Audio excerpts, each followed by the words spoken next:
விஷாலுடைய பேச்சும் நடை உடை பாவனையும் ஒரு தவறான முன்னுதாரணம் இந்த சங்கத்திற்கு வந்துடக்கூடாது என்பதற்காகத்தான் நான் முதலில் ஒவ்வொருவரும் எப்படி எப்படி வருகிறார்கள் என்று பார்த்து நான் அனைவரும் ஒரு சேர இருக்கணும் என்று பேச்சுவார்த்தை நடத்தி கொண்டிருக்கும் பொழுதுதான் சிவாவை கே முரளிதரன் அவர்கள் மொழிமொந்ததலால் நாங்கள் எல்லாம் சிவாவை தலைவராக பொறுப்பேற்றுக் கொண்டோம்.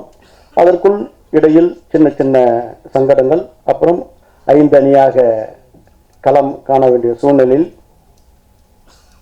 நானும் பொறுமையாக இருந்து கடைசி நேரத்தில் நான் சிவாவை அழைத்து கொண்டு செல்லும் பொழுது ஒவ்வொரு இடத்திலும் இருக்கக்கூடிய வரவேற்புகள் பார்க்கும் பொழுது உண்மையிலே என் கண்கள் பணித்தது. அதில் ஒருவர் மாத்திரம் கேட்டார், என்னதானே எல்லாருமே தனித்தனியாக நிற்கிறீங்க, ஏன் நீ இருந்து இதெல்லாம் ஒன்றா சேர்த்து பண்ணக்கூடாதா? எதிராளி அதாவது நான் நடிகர் சங்கத்தை எந்த காலத்திலும் குறை சொல்ல மாட்டேன். அந்த நடிகர் சங்கத்தை தப்பி தவறி ஒரு காலம் வந்து விட்டது. அது விஷால். அந்த தம்பியினுடைய எதேச்சதிகாரம், ஆணவம், அகந்தை, அகம்பாவம் அத்தனை ஒன்றடிக்கிற ஒட்டுமொத்த உருவம். அவர் பேசுகின்ற பேச்செல்லாம் அத்தனை தயாரிப்பாளர் மனத்தை கசக்கி வலியை தந்தது. அவர் சொன்னார், நீங்கள்லாம் ஒன்றா சேரணும், அதுக்கு சரியான, ஏன்னா தப்பி தவிர அந்த தப்பு வரக்கூடாது அப்படின்னாரு. அன்றைக்கு நான் மனசில் வச்சேன், அதாவது ஒரு பதவியில் இருந்தால்தான் எங்களை மதிக்கும் நிலை இல்லை. தெரு புழுதியில் கிடந்தாலும் குன்றி மணி நேரம் குன்றி விடுமா? குன்றாது. ஆகவே தம்பி, அதாவது தயாரிப்பாளரே பஜ்ஜி போண்டா விற்பர் என்றும் சாப்பிட்றவங்க என்றும், அதுக்கு அடுத்தது பரோட்டா பேக்கர் என்றும், அதாவது தேசிய விருது பெற்ற ஒரு கலைஞனை சேரனை 5000 ரூபாய் அவருக்கு கொடுங்க ஏளனம் ஏகடியும் வெள்ளி நகையாடுவது என்பது மிக வருத்தத்தை தந்தது. அதனால் தம்பி சிவாவை அழைத்து ராதாவுடன் சேர்ந்து செயல்படுங்கள் என்றேன். இன்னும் பல பேர்களை அணுகி ஒரு சேரம் ஒரே களத்தில் நிற்கும் என்றும் நான் முயற்சித்தேன். இப்படிப்பட்ட சூழலில் நாங்கள் இந்த சங்கத்துக்கு, அதாவது பேசுவதற்கு ஒரு நியாயம் இருக்கணும். ஏன்னா நீ என்ன செய்தாய் எங்களை குறை சொல்வதற்கு? நீ என்ன செய்தாய்? நான் சொல்லக்கூடாது, பல கோடிகள் தந்திருக்கிறேன். உன் அணியிலே ஒரு உபத்தலைவர் இருக்கிறார். 2012 நீதானே என் பொன் வசந்தம் படம் திரையிடுவதற்கு பினான்சியல் சிக்கல். நான் ஹைதராபாத்தில் இருக்கிறேன். அங்கிருந்து போன் வருகிறது, கௌதம் மேனனுக்கு ஒரு ப்ராப்ளம், உடனடியாக 1 கோடி வேண்டும் என்று. அங்கிருந்து பேங்க்குக்கு சொல்லி 1 கோடி டிரான்ஸ்ஃபர் பண்றேன். இப்போ கௌதம் மேனனை கேளு. கௌதம் மேனனை நீ கேட்கணும். உன்ன மாதிரி பாயும் புள்ளி ரிலீஸ் ஆகும்போது உனக்கு ஃபோன் பண்ண ஃபோன் ஆப் பண்ணிட்டு ஓடி போய் ஒளிஞ்சுக்கினியே, மறக்க முடியுமா? நாங்கள் அன்னைக்கு ஒரு விநியோகஸ்தரம் எக்ஸிபிட்டருமான லத்தி பிறவி 2 பேர் தான் அந்த பாயும்பல் ரிலீஸ் பண்றது 25 லட்சம் பொறுப்பெடுத்துனாங்க. இது சிவாக்கு தெரியும். அந்த நேரத்தில் ஒருத்தர் என்கிட்ட கொடுத்து, இந்த மாதிரி போக்கிரி ப்ரொடியூசர் 2 கோடி ரூபாய் விஷாலுக்கு கொடுத்துருந்தாரு, அந்த பணத்தை கொடுக்க முடியல, கிட்டத்தட்ட 2011 கொடுத்தாரு. இந்த நேரத்தில் அவர் ஒரு தயாரிப்பாளருக்கு 50,000 ரூபாய் கொடுக்க சொல்லி கடிதம் கொடுத்துருக்கிறாரு. அந்த கடிதத்தை விஷாலுக்கிட்டே காமிக்கிறான்.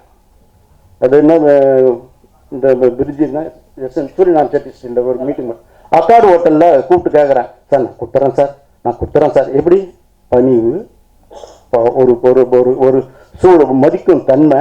சார் நான் கொடுத்துறேன் சார், 2 வருடமா 25 கொடுத்துறேன். சரி தம்பி, நீ சொல்கிறதுக்காக நான் சொல்கிறேன்னு அந்த தயாரிப்பாளர் கூப்பிட்டு விஷால் 25 தந்துறச்சு வெயிட் பண்ணு.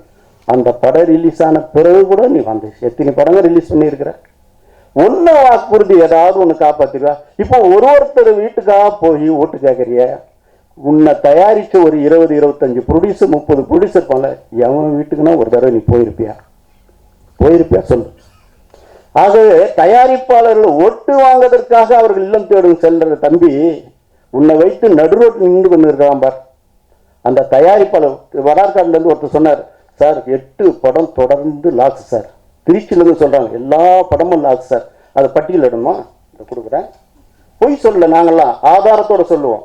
திமிரு, சிவப்பதிகாரம், தோரணை, சத்தியம், வெடி, சமரு, பட்டத்து யானை, நான் சிகப்பு மனிதன், தீராத விளையாட்டு பிள்ளை, மருது, ஆம்பளை, கதகளி, பாயம்புலி, கத்தி சண்டை.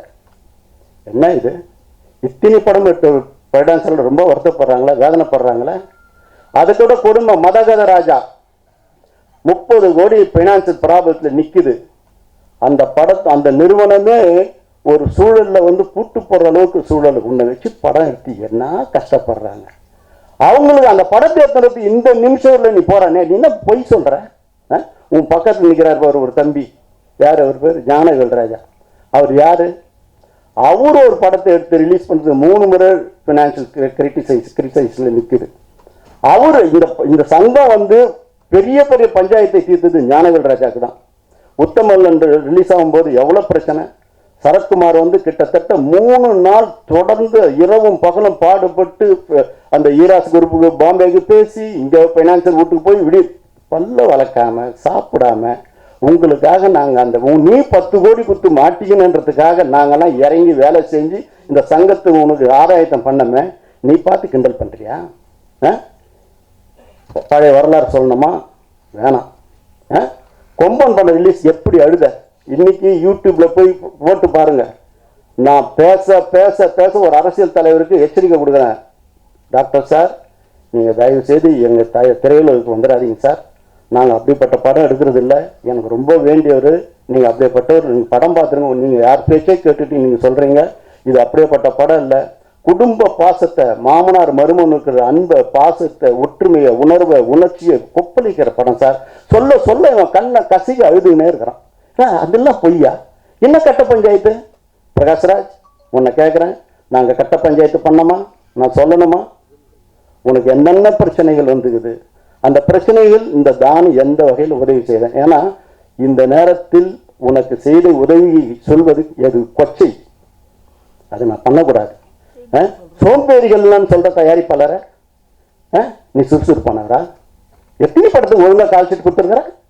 எத்தனை முறை ரெட் கார்டு வாங்கியிருக்கிற? ஆந்திரா பிரதேசத்தில் எத்தனை முறை பஞ்சாயத்து நடந்திருக்குது உனக்கு? எங்கேயாவது ஒழுங்கா ஒரு டப்பிங் வரதுக்கு எத்தனை பேர் கெஞ்சுவாங்க, எவ்வளோ பேசுவாங்க? உன் மனசு தங்கம் தான். ஆனால் தயாரிப்பாளர்ல கஷ்டப்பட்டது இருப்பார், அது ரொம்ப கொடுமை. ஆக நீ பேசுறதுக்கு முன் கண்ணாடி முன்னாடி நீ பார். நீ யார் சொல்லி நிற்கிறன்றது எனக்கு தகவல் அனுப்பிச்சல. ஒரு பெரிய நடிகர் நீ நில்லு, கேரவனில் உட்காந்து எனக்கு தகவல் வருது.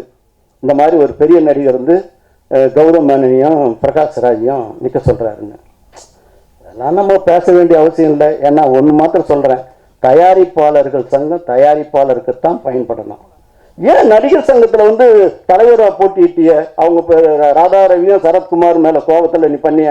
அன்னைக்கு 4000 நாடக நடிகர்கள் இருந்தாங்க. அவங்களுக்கு 30 வருஷமா பதவியில் இருந்தாங்க. ஒரு வாய்ப்பு கொடுக்கணும், உனக்கு கொடுத்தாங்க. கிட்டத்தட்ட 100 சில்லற ஓட்டில் ஜெயிச்ச. 65 ஓட்டு அங்கே ஊன்னு தான் நீ தோத்துருப்ப. நாங்களாம் இறங்கி வீடு வீடாக போயிருந்தோமா நீ ஜெயிச்சிட முடியுமா? அடுத்தது நீ நில்லு, நாங்கள் இறங்கி காமிக்கிறோம், நீ ஜெயிச்சுட்டு பார்க்கலாம். என்ன டெபாசிட் வாங்குற நாங்கள் பார்த்துறோம். எதுக்கெடுத்தாலும் அகந்த ஆணவம், அகங்காரம். முதல் திருந்து இப்போ பார்த்தா முகத்தை போட்டோவில் பார்க்கறது கஷ்டமாக இருக்குது. முதல் வந்து ஃபேஷியல் பண்ணிக்க முகத்தை வந்து இப்போ போய் அகத்தின் அழகு முகத்தை ஒரு குருவரம் வரக்கூடாது. சாமியாக இருக்கணும். நாங்களாம் படம் எடுக்கணும்ல. நாங்களாம் படம் எடுக்க மாட்டோம்னு வச்சுக்கோ. நாங்களாம் தொட்டால் எங்கேயோ திரும்ப உட்கார வைப்போம். எத்தனை நடிகர்கள், எவ்வளோ பேர் கோடி கணக்கில் பணத்தை கொடுத்து ஒரு தயாரிப்பாளர் கஷ்டப்பட்ட அந்த 5 கோடி, இந்த 10 கோடி, 12 கொடுக்குற தயாரிப்பாளர் நடிகர்கள் இருக்கிற மத்தியில் நீ மாட்டும் ஓடி ஒன்று செல்போன் ஆஃப் பண்ணிட்டு பாயும் புள்ளி பதிங்கினிய. நீ பாயும் புள்ளியா? புலின்னு அவன் எடுத்தா நீ பாயும் புலி. ஒருத்த தளபதி, இளைய தளபதி வச்சா நீ புரட்சி தளபதி. என்ன புரட்சி பண்ண? உன்னை கேட்கறதுக்கு ஆளே இல்லையா?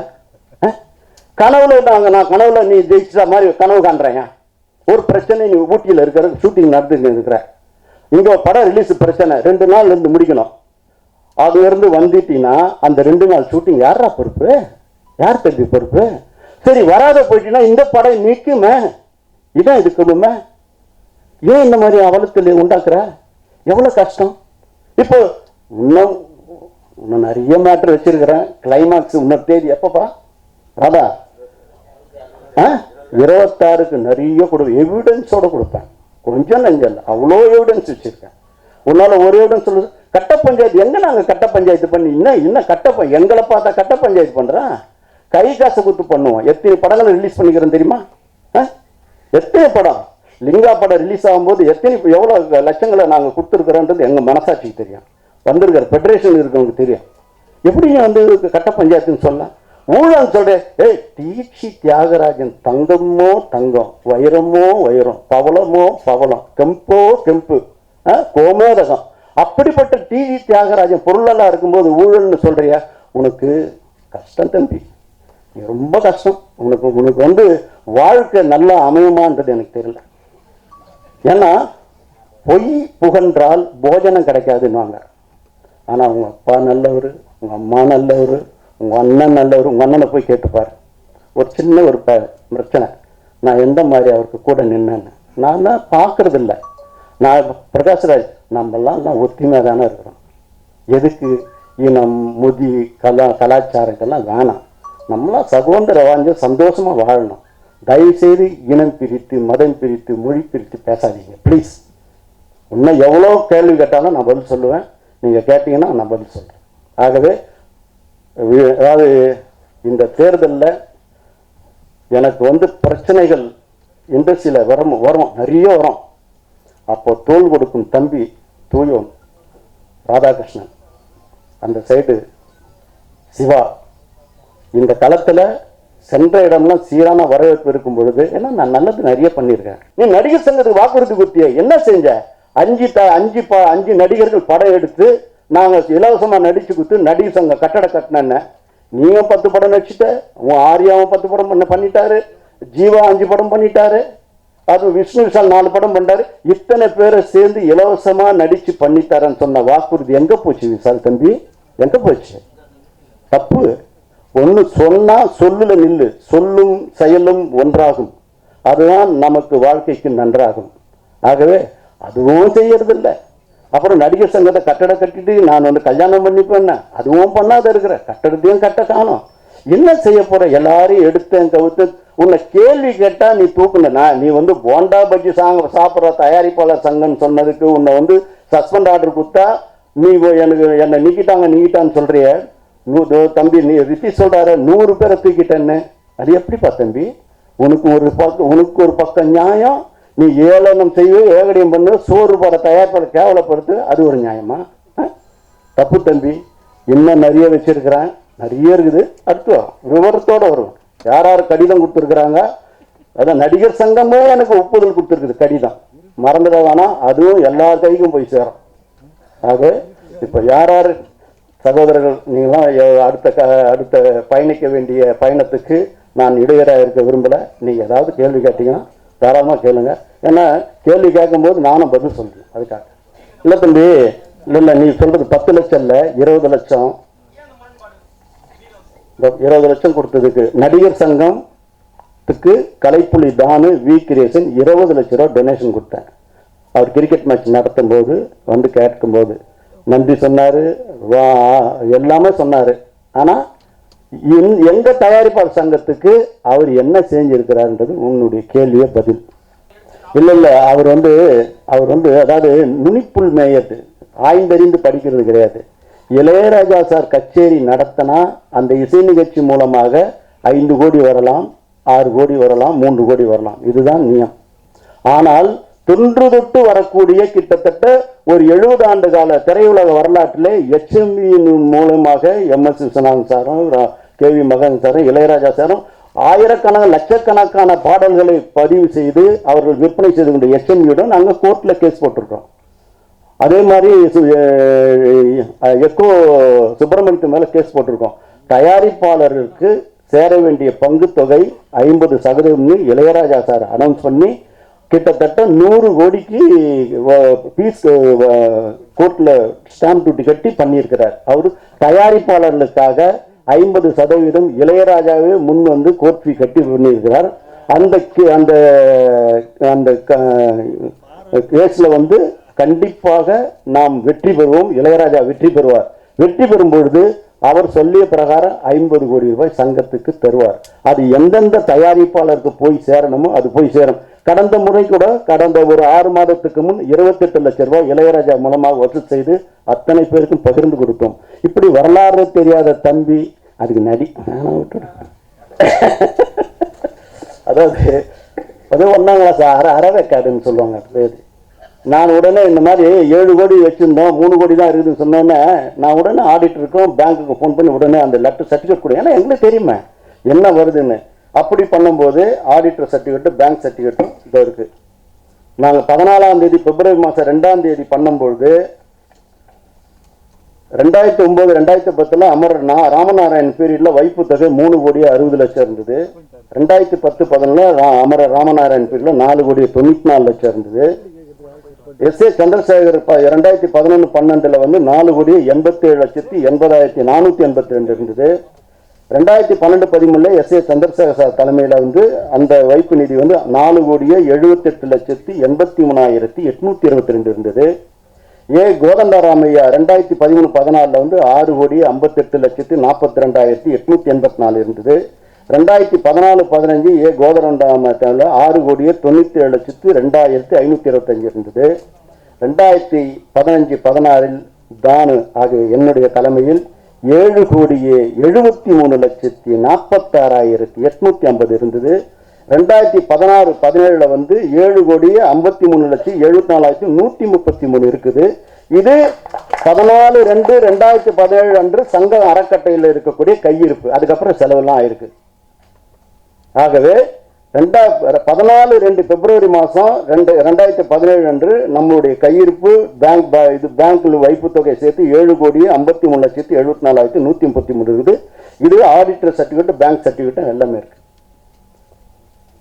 ஆகவே ஏதாவது வந்து வந்ததை பேசுது, வேவாத பேசு, வந்ததை பேசி வேவாத வடிச்சு அசிங்கப்பட்டு அவலப்பட்டு கேவலப்பட்டு ஐய தப்பான ஒரு ஆளை நாசர் பக்கத்தில் வச்சுக்கிறாரே, நம்ம தான் கஷ்டமா இருக்குது. நான் கூட சமீபத்தில் ஒரு கடிதம் நாசர் என்று சொல்லும்போது புனித ஸ்தலமான மெக்கா மெதினா யாத்திரை ஸ்தலம் தான் எங்களுக்கு ஞாபகம் வரும்.